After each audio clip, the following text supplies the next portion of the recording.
The King of Spain. Thank you very much.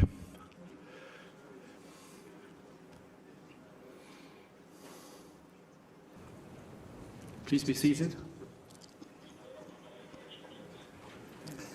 Good afternoon, ladies and gentlemen. My name is Charles Powell, and I'm the director of the Real Instituto Elcano. It is a great honor and a privilege to welcome His Majesty the King of Spain to this NATO Madrid Public Forum. And on behalf of the institutions which have made this event possible, NATO Public, so congratulations, Your Majesty, and thank you very much for being with us. The floor is yours.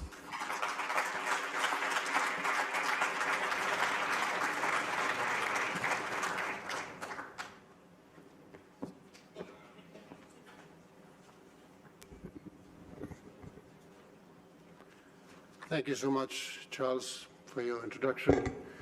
Hardly have time to get a warm-up and understand the sessions are going well and interesting and intense as we all hope for. I would like to greet Secretary of State of Foreign Affairs of the Spanish government, Vice Secretary General of NATO, Deputy General Secretary, Secretaria General Adjunta de la División de Diplomacia Pública, y Presidente, Chairman of the Elcano Royal Institute, and all of you, ladies and gentlemen, good afternoon. It is a distinct pleasure and an honor to welcome you all to this NATO Public Forum, even if I jump in between sessions. Spain and Madrid are really proud and fortunate to host such an important NATO summit. And I'm especially glad this side event is taking place aimed at engaging civil society into better understanding both the importance of the moment and the substance and consequences of the summit and of the broader gathering with important non-NATO nations. Let me start by thanking the institutions that have worked so hard to make this event possible.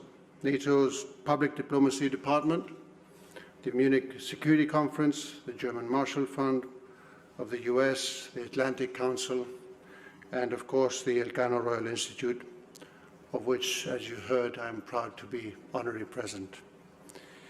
Today, as Europe strives for political stability, economic prosperity, and social well-being, it faces the threat of an increasingly unstable neighborhood, both in the east and to the south, and the complex challenge of a chronically unpredictable world.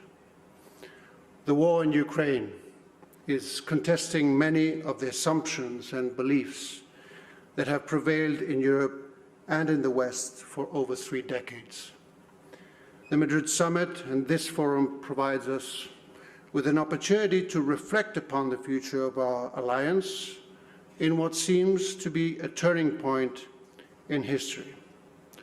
And let me also appreciate and acknowledge the presence of the Major of Kiev and his brother here with us. It was, for me, a very pleasant surprise, and I had the opportunity to meet with them briefly and express them what it means for you to be here with us, and to, of course, reiterate our support and our deep thoughts and friendship with your nation, with your people. A mere 20 years ago, we congratulated ourselves for the fact that Europe had never been so secure, so prosperous, or free. Since then, however, many of our post-Cold War assumptions or predictions seem to have evaporated, and many of our hopes have been, for the time, been shoved into the domain of somewhat utopian ideals. The long-standing global struggle between tyranny and democracy is as relevant as ever. Great power competition is everywhere. War goes on. all of which should serve to remind us of the relevance and critical need to preserve the Atlantic Alliance, a family of nations which Spain joined almost exactly 40 years ago. This context underscores the importance of NATO as an alliance that offers credible deterrence against any security threats to its members in Europe and North America, from whatever they may arise or wherever they may arise. It also underlines the importance of military force more generally and of NATO as a vehicle for military and technological innovation, which remains a core foundation of our security. Finally, this difficult context also reminds us of NATO's relevance as a political community, the best expression of transatlantic unity. More than ever, the alliance is proving to its value as a beacon of freedom for all our like-minded friends and partners beyond Europe and North America.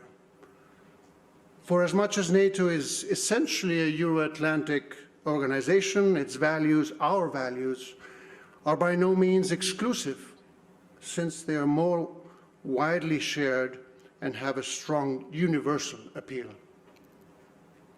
Unity and freedom are valuable strategic assets in a world defined by the return of that great power competition and renewed struggle that I mentioned between democracy and autocracy, trends that are clearly not confined to the Euro-Atlantic space. The Euro-Atlantic region will remain uppermost amongst NATO's concerns. However, the focus of global economic growth, military competition, and technological rivalry is shifting towards the Indo-Pacific region. Inevitably, developments in and around Europe will probably be increasingly shaped by exogenous forces. This means that we cannot turn our backs on broader geostrategic developments. If anything, the war in Ukraine has taught us how important it is to muster global support in defense of a rules-based order in Europe and the world. We have reason to feel confident that the transatlantic relationship is stronger than ever, and that Europe has remained united in the face of Russia's intolerable aggression.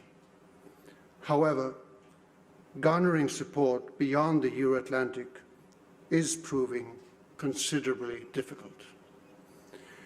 This will remain a core challenge for the Atlantic community in the years and decades to come, especially as strategic competitors continue to question the institutional and normative fabric that underpins the open international order that we hold so dear to us.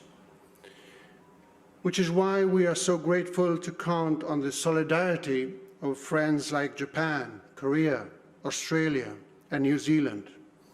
Those representatives are with us here as well in Madrid. In that key challenge, Spain must seek to develop broader understanding of the transatlantic community, one that may allow us to strengthen our connection with Africa and Latin America.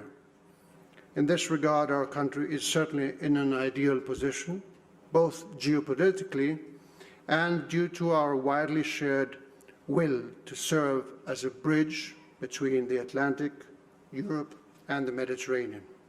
One of the biggest questions facing the leaders who are gathering in Madrid to reflect on NATO's future will be how to strike the balance, the right balance, between responding to the immediate threats in Eastern Europe and the need to counter the systemic and long-term challenges.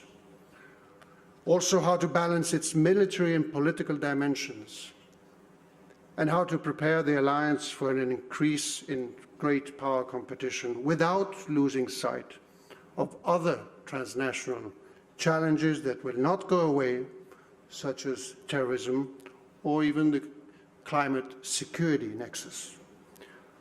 These are not easy binary choices, but I am confident that the Alliance's leaders will navigate them successfully. And in this task, which will keep them busy for a good number of years or even decades, they will no doubt need the continuous support and ideas generated by think tanks and civil society groups such as those represented in this forum. Allow me to conclude by wishing you all a successful forum and summit, of course, and also a pleasant stay in Madrid and in Spain. Thank you very much.